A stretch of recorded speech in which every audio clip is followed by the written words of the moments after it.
Linus Tech Tips coverage of PAX East 2014 is brought to you by Intel and Corsair. All right, guys, we're here at PAX East with Chris Roberts at the Logitech booth. Hey, guys. And I've got a bunch of questions for you. First off, though, we've seen the hangar module, we've now seen the dogfighting module. Once this game is released, way off in the future, what is going to be the success metric for you? At what point in time will you be able to sit back and go like, okay, this is Star System, this is what I wanted? So for me, I won't be happy until the full universe is there, that you can travel around. That's of the level and scope that I want. So even in the early stages, sort of like alpha, beta of the Precision Universe, we probably won't have enough of the star systems for me to feel successful. But essentially, I want a sort of big, vibrant, stable community that's making their own like stories and history up that we sort of manage.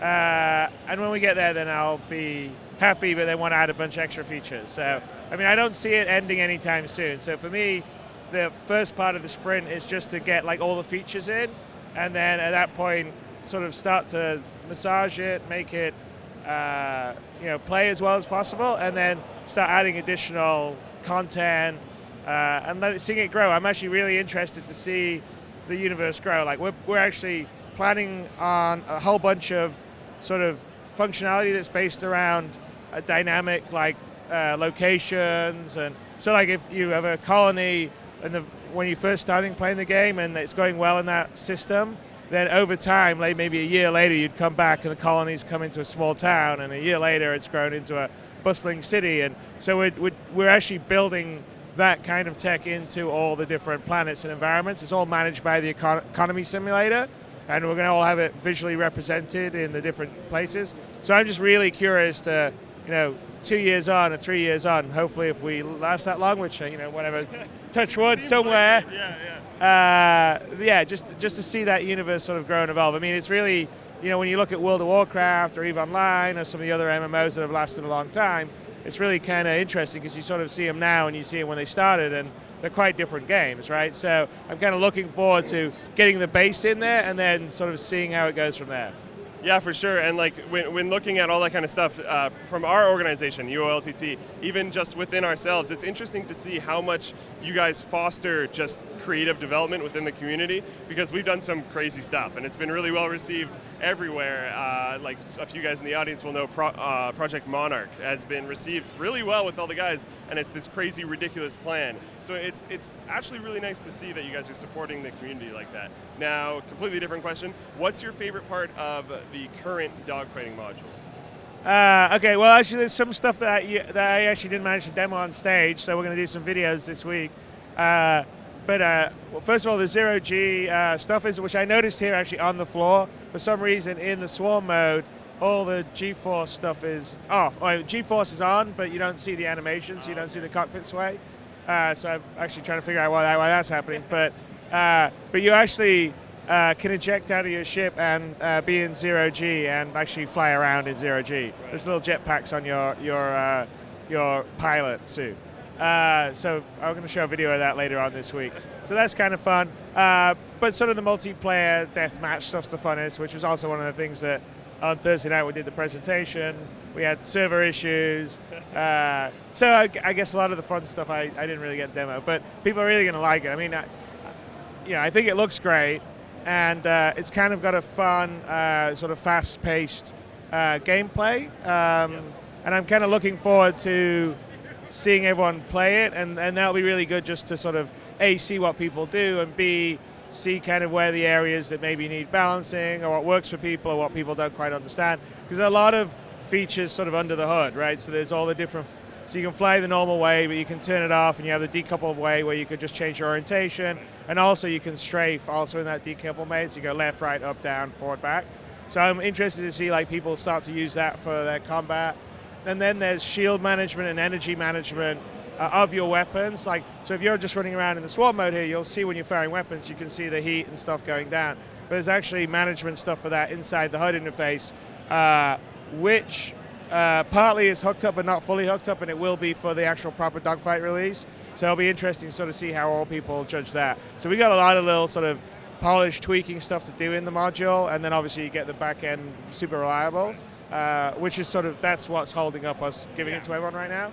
But yeah, when we get all that, I'll be really curious. Because we got leaderboards for organizations and individuals. So yeah, I'm curious to see who's going to be the top dog fighter. I'm really excited to jump on that, and I think our group will do really well. But looking at like you're talking about, you have to get the server backend strong before you can actually release all that kind of stuff. How the community seems to be perceiving. Now I'm going to say betas, but this is like pre-alpha, whatever you want to call it. Are you guys worried about community reception? Because I know at the pre-event on Thursday before PAX East, it was very positive. But that is some of the hardcores, and like I know I don't care if I run into bugs, and I'll do as much as I can to do bug reports. But are you worried about community reception at all?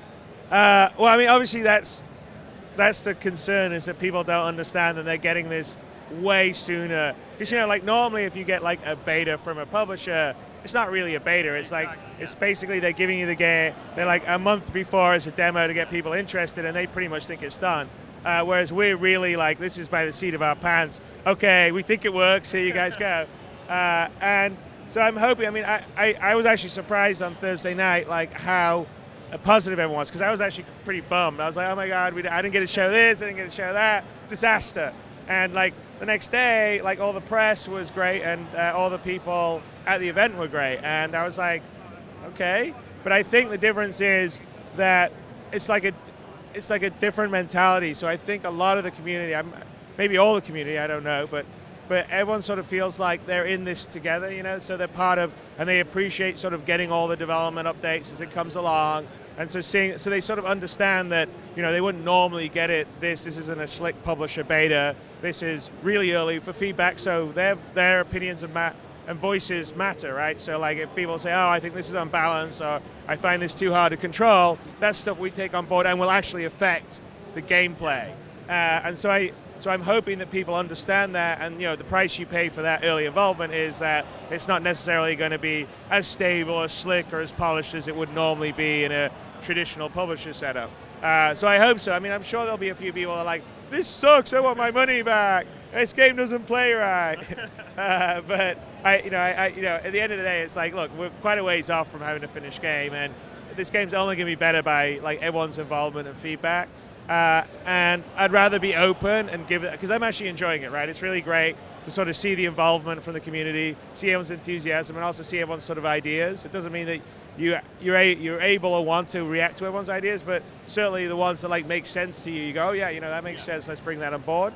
So I like the process, and I really do. I mean, like I've had a great time here at PAX. I meet all the a huge amount of our community members, and everyone just sort of feels like they're part of the team, and it's kind of cool, and you sort of have fun and show them stuff that you're proud of, and they're excited, and so despite the possible pitfalls, I'm okay with it. It's going to be good.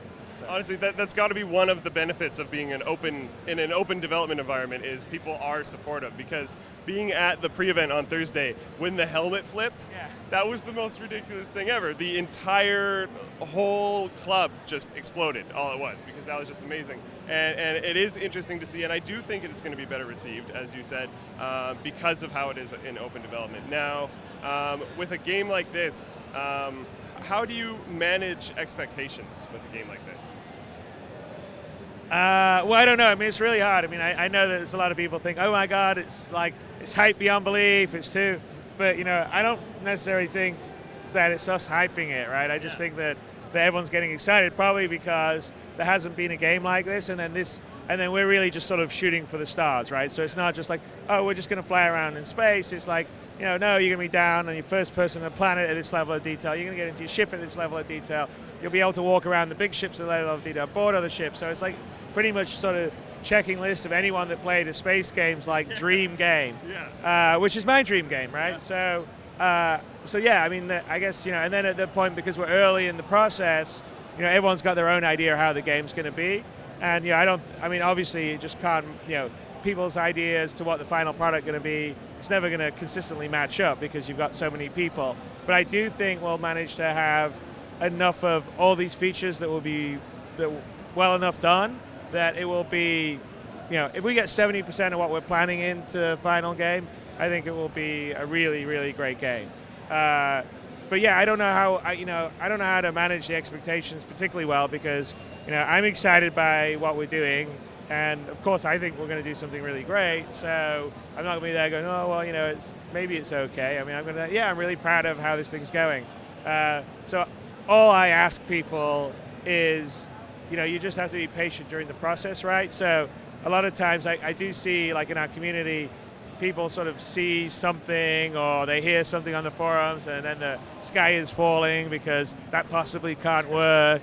And I sort of think, well, why don't we just wait till you actually get to play it in the game and then see if it works or not? And then at that point, we're gonna have a discussion about it. But that doesn't always happen. But that's just the nature of the beast. I mean, we've got a lot of people and they're very excited for this. And so I guess I would rather have vigorous debate on the forums than no debate at all, right? Because it shows people are invested in the game that's getting made and they care, which is great. Honestly, I think I've seen on our forums people talk about the game all the time and all that kind of stuff, and I've seen a lot of huge expectations, but I think what's helping it on our side at least is everything that people are expecting, you guys seem to just be doing all of the time. Like everything that everyone wanted to see in dogfighting on the pre-event, there was more than what everyone had expected, which is kind of amazing that you guys are able to keep up with that level of development. There's tons of people here waiting for you, so I'm going to let you go. Thanks for taking time out of your day to have this interview. I really appreciate it. If you want to see all the rest of our PAX East content, be sure to subscribe to Linus Tech Tips, and as always, thanks for watching this video. Thanks, guys.